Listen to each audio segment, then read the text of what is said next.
Hey guys, welcome back to Come Again, where all geek culture collide. I'm getting ready to give you your X-Men Apocalypse review. Ka-ching! Hey guys, welcome back to Come Again, where all geek culture collide. I am here as John Wise, that's me, letting you... Hey guys, welcome back to Come Again, where all geek culture collide. I am here to give you your X-Men Apocalypse review. So, there's spoilers. So, spoiler alert. I'm not holding nothing back with this movie because everything spoilerific I have to say is pretty much going to help this movie. Because I really enjoyed this movie. First off, just throwing it out there, I enjoyed it about as much as I did Days of Futures Past, which was also really good. So to start off, for all you naysayers, you either haven't seen the movie, or if you did see the movie, you're still trying to compare it to the comic books, which this is the Singerverse. They're nothing like the comics. So just throwing it out there. I've stopped comparing them to the comics a long time ago. Because First Class should have been the original X-Men characters first off. There you go. So, that little side note out there. Apocalypse himself, I actually really dug because it was Apocalypse. I don't know what everybody's issue with it was. Was it his appearance? It takes a little bit of time to get used to in the movie, but I mean, the more you look at him, the more he does kind of resemble Apocalypse. And I didn't have a big issue with the appearance once I actually started getting into the movie. He's not purple. He does not look like Ivan Ooze like he originally, our first picture of him looked, because apparently that first picture was accidentally by the Entertainment Weekly made purple. I guess all the pictures were kind of purple in tint. So, Apocalypse's mad scheme of killing off all the weaklings and the strong shall survive is classic Apocalypse. So there's nothing really different there from, it's Apocalypse. His battle against Xavier in the movie is awesome. They took the origin of Xavier and the Shadow King and took out Shadow King and put it with Apocalypse instead, but it really works. It really does. Let's get the issues that I have with the movie out of the way first. First off, we were promised a bigger role out of Jubilee in this movie, and she was cut. Essentially, she was almost cut from the whole movie. We get her talking and interacting with Cyclops, Jean Grey, and Nightcrawler, but we don't say, oh, hey, this is Jubilee, this is Jubilation, like this is just some girl, yellow coat, big earrings. Again, like we've seen in all her other cameos in the X-Men films. The big scene. Actually, correction. In X-Men 2, they did reveal her to be Jubilee. Storm actually said her by name. She did in the deleted scenes in the first movie too. But they were all, there was still pretty much a cameo. There was no big role for her. So, the big scene that they were always talking about and showing us some images of when they're in the mall, cut. You get no mall scene in this movie. So we don't get the four of them interacting in public. We don't see the scene where they pull out the Dazzler record. We don't see that. So we don't know. If it was Taylor Swift, her scene got cut. Also, there are 2 deaths in this movie. And again, like I said, spoiler. First off, they just can't help, like any other comic book movie, and kill off the villain. So yes, Apocalypse. And we get the death. Not only did we finally get Archangel, but we get Archangel's death. So, some issues there. Him and Psylocke were awesome in the movie when we got to see them. Psylocke looked really cool. In fact, kudos to Olivia Munn for saying either I get to wear the actual Psylocke outfit or I don't in the movie. Thank you very much, because you looked amazing. That costume looked amazing. Something just happened on the screen. Okay. Olivia Munn looked amazing as Psylocke. I'm going to get ready with the pros here in just a moment. So there were a few. Oh, yeah, I said 2 deaths. I meant 3 deaths. Because we finally get the Summers brothers together. Except Havoc dies. So, which is weird because I think. No, Havoc did not die in the lab. Did these characters actually die? Did they leave room for them to come back in? Well, Havoc could still be alive. As far as we know, he got crushed by the mansion. Because the mansion crumbled. The mansion explodes and crumbles. But well, now we go into the pros. Because the mansion scene exploding and being destroyed was our big, huge introduction to Quicksilver. We saw him earlier in the film, but this is when we got to see that that awesome stop motion with him running, and he's saving all of the kids in the X Mansion. So that's really cool. Of course, there's some humorous things he's doing while he's rescuing him. Of course, taking some food, eating it as he's running. So awesome, more awesome Quicksilver stuff. And yes, I did say the X-Mansion gets destroyed. However, that leads us to an awesome scene at the end, which I'll get to, with it being rebuilt. We get an awesome introduction to Scott Summers in school, where he's being bullied, and he's in the bathroom and his powers goes off. Very cool. We get him in his first introduction to Jean Grey. Again, brilliantly done. I love the interaction between these two. Definitely, Scott definitely does not come off as a total douchebag in this movie. We got, let's see, Nightcrawler's introduction, which we get to say an introduction along with Angel. We also get a cameo from the Blob. And I'm not talking about the ridiculously bad CG fat suit Blob we got in the Wolverine origin movie. This is the Blob. He's even got the big blue suit that he wears with a yellow stripe. Straight out of the comic book and animated series, folks. It was great. Now, in the movie, X-Men Apocalypse, is Nightcrawler Mystique's son? No. Well, at least we haven't hinted at that yet. So, is there any revelation that he was we do find out Azazel's son? No. We get none of that. We get that he did come from a circus, though. So, well, that's going to go back. Thank you for mentioning. I'm going to go back and mention this, though. Mystique's role in the movie, I can't stand. For the simple fact that this is a character who's supposed to be a teetotal evil badass. And they totally make her out to be like this. She doesn't want to be. But she eventually ends up becoming this leader. This, I'm kind of hoping... And I'm kind of hoping in the next movie she starts to revert back to being Mystique. Because at the end of the movie we get Magneto, who redeems himself after being one of the 4 Horsemen. Redeems himself and ends up setting things up to where he could be a leader of an X-Men, but ends up going off on his own. So he kind of becomes a good guy. Which did happen in the comic books, so I can't really be too upset about that.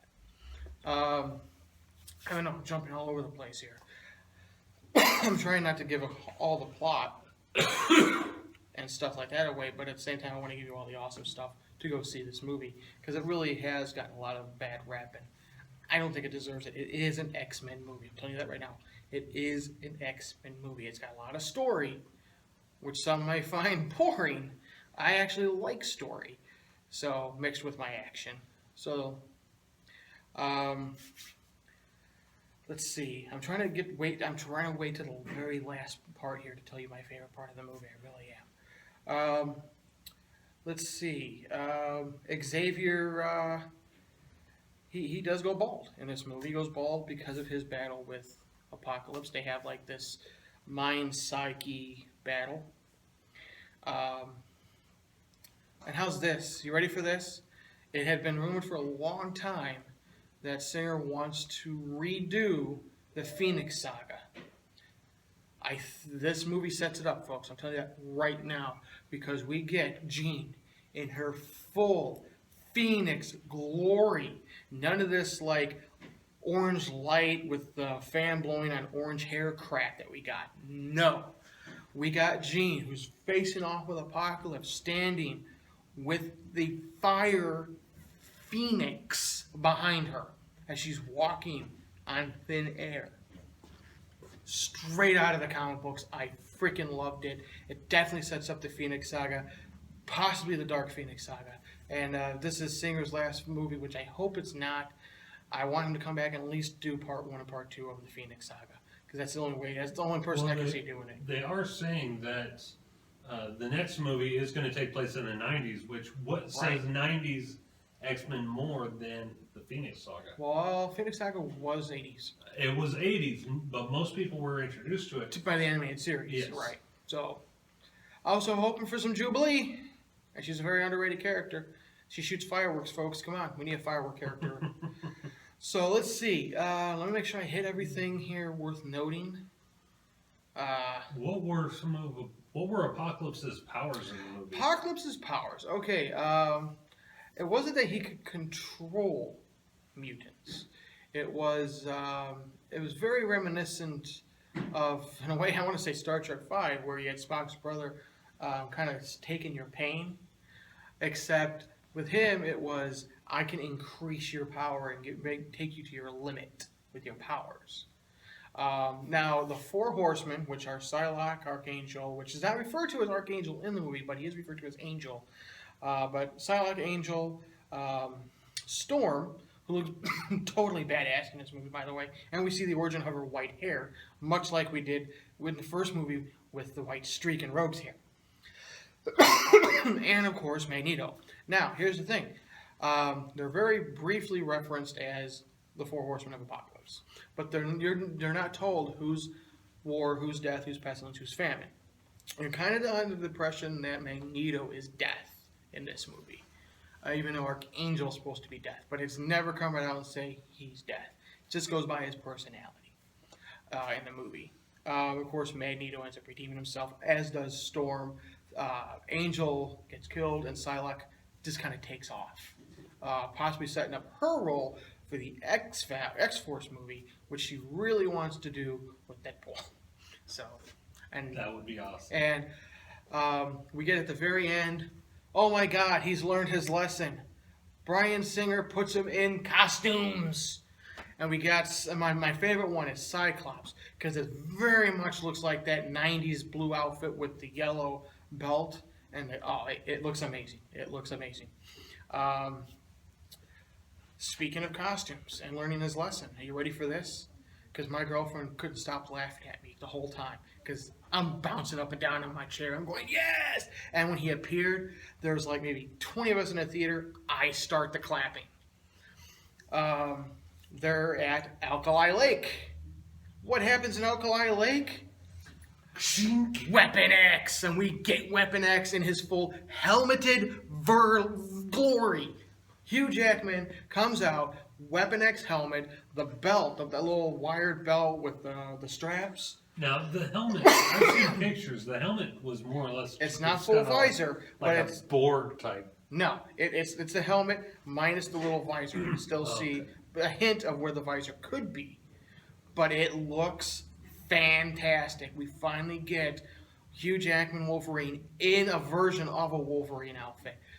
But it's the Weapon X outfit. And though in the comic books he was butt-ass naked, they didn't go that route like they did in Days of Futures Past, where we did get a glimpse of Hugh Jackman's assets. In this one, he's wearing the brown ripped pants he did in the animated series version. So that is really awesome. And ladies and gentlemen, the reason why I bring this up, because that excited me. That got me bouncing up and down in my seat. What got me excited to see Hugh Jackman. What got me even more excited? Berserker Rage! We get Berserker Rage in a freaking X-Men movie for the first time.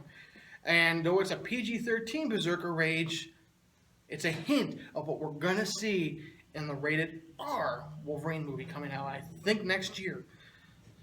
Old Man and Old Man Logan. We've seen, if you've been online, Hugh Jackman is sporting the old man Logan beard and a shaved head. Not Xavier shaved, but buzzed.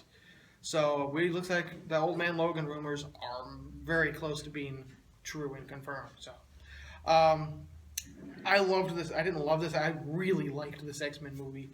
I'm still waiting for the definitive Marvel X-Men movie, which is never going to happen unless Marvel somehow gets the rights back. But as far as a Bryan Singer X-Men film, really loved this movie. I liked it about as much as I did Days of Futures Past. There was a lot more pros in this movie than cons. Did I have issues? Of course I did. I'm a nitpicky comic book geek. And there were plenty of issues to be upset about. Apocalypse could have been bigger. You did get a hint of his massive growing ability in the fight with Xavier in his mind. So we don't actually see it out of that, but we do get a hint that he does grow. So wait a minute, that scene in the trailer where he's grown up and he puts his hand on it. It's in his mind. Oh. They're fighting in his mind. But it is a nod that they did throw in there. So, again, this is supposed to be based more in a real world, so they wanted to give him that ability, but at the same time keep it fixed. So they did find a way to do that, and I got to give them a little bit of credit for that. I don't know what much more to say. Go see the movie. I'm getting ready to go see Ninja Turtles Tuesday. I think Shannon will see it Monday. What about the post-credits scene? I wasn't really going to mention that, but seems you brought it up. Of course, this is a Marvel Comics movie, though it's not a Marvel movie. It is a Marvel Comics movie. And what a Marvel Comics movie would be without at least one after-credits scene. Rumors abound that it hints at a major villain from next movie. It does. Mr. Sinister. We do not see Mr. Sinister. We see a gentleman in a suit with some other guys walking through Alkali Lake after the destruction. Blood everywhere. They're mopping shit up. It's kind of funny, actually. And he goes in and he takes, and what I'm about to tell you hints at two people coming up. Takes Wolverine's blood and puts it in a case with some other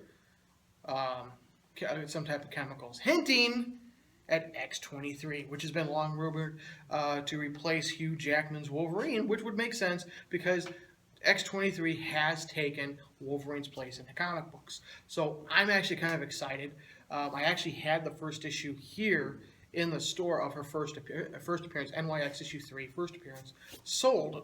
So, yeah, bring that book on over here. That'd be her. Right. Oh, we got that roll. By the way, I think your wife is pissed. That's her right there. You notice she has two claws. Can't see down here, but she has another claw down by her feet. So that's her. She's taking over the Wolverine role. Thank you. So that's our first hint. And when the suitcase closes in class, we see on the front of the suitcase the name Essex, which, as we know, is Nathaniel Essex, also known as Mr. Sinister. Now, whether or not these characters will appear in the next Wolverine movie, or whether they're going to appear in the next X-Men movie, or both, is yet to be confirmed. But we do have a hint at these two awesome characters coming up soon in the X-Men universe. And I have to say, it is about time. I'm getting bored with Magneto being the main villain of every X-Men movie. I like having him in it, but yeah, But I really like Michael Fassbender's Magneto. The cast, I really haven't had too many issues with the cast. I like everybody else. I mean, my biggest beef back in 2000 was Hugh Jackman cast as Wolverine before I saw the movie, because even after a little bit, because he wasn't short enough. As a height deficiency challenged individual, I would have preferred to see us represented properly on the screen. But why? Itty bitty living space. Yeah. Height deficiency disorder. What are you gonna do? But no. So the X-Men Apocalypse movie, I'm gonna give it an 8. I really enjoyed it. It's definitely what I'm gonna end up buying on Blu-ray. So as I noted, just a few. Sunday, I'm going to go see Teenage Mutant Ninja Turtles Out of the Shadows. I'll be seeing it Monday. So we'll do our review on that next week. Yeah.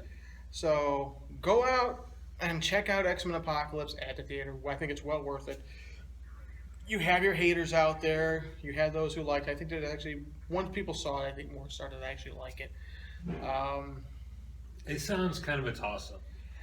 If you can take yourself out of trying to compare it to the comic books and compare it to the Bryan Singer X-Men universe that's already been created, then you'll like it. One awesome note: everybody hated X3.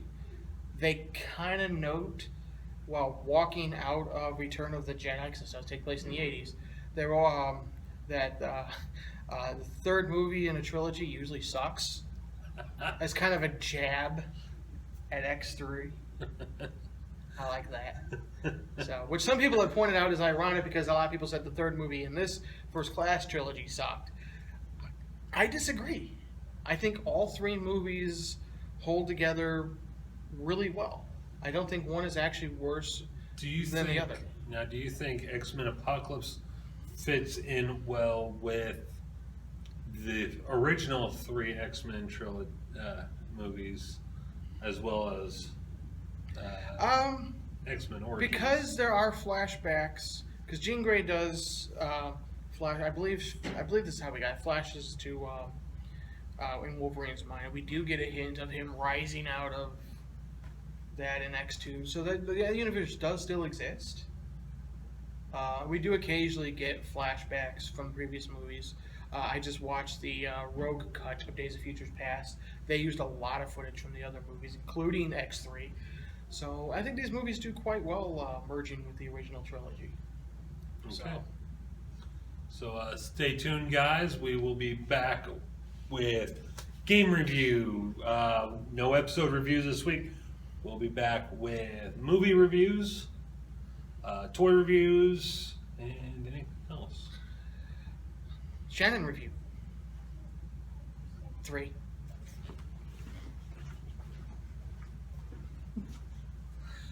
Have a good week, guys.